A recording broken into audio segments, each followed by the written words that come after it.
The review started in 2015 under former Justice Minister Anopala, and the presentation today concludes a 5-year research that will be presented to government for review and passed in Parliament. The review came about because of several reasons. The first was the lack of specific policies governing the use of alcohol and drugs. Second was the absence of data on the number of incidents related to the abuse of alcohol and drugs.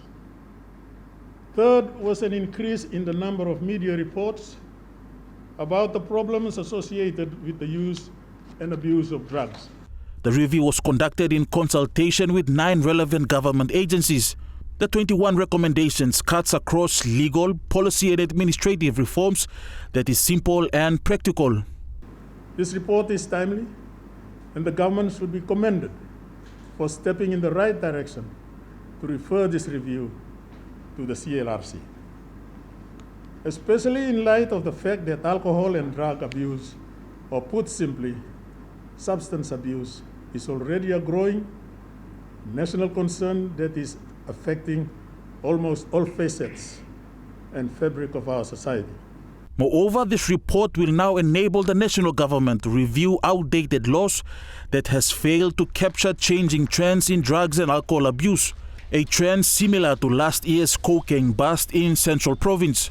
Massive drug shipment that came into our country. Unfortunately, our drug laws only apply to small offences like marijuana, where the maximum penalty is 2 years. So at the time that law was drafted, no one anticipated what happens when we have a major drug cartel and the shipments of 600 million of basically cocaine that will be used at PNG as a transit, where we would be able to enforce the law. While other countries like Australia, they apply life sentencing as a deterrent to those kind of crimes. And in PNG, the maximum penalty is 2 years. The review will not only look at penalties but also rehabilitation of drugs and alcohol abusers.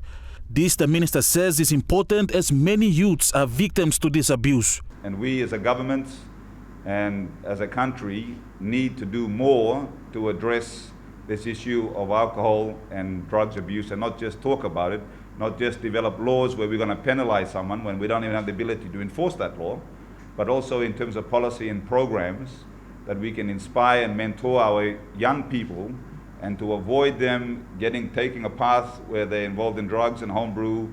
And with some of us have seen that firsthand, where they lose their senses and they become a burden on our society. Stanley Over Jr., National EMTV News.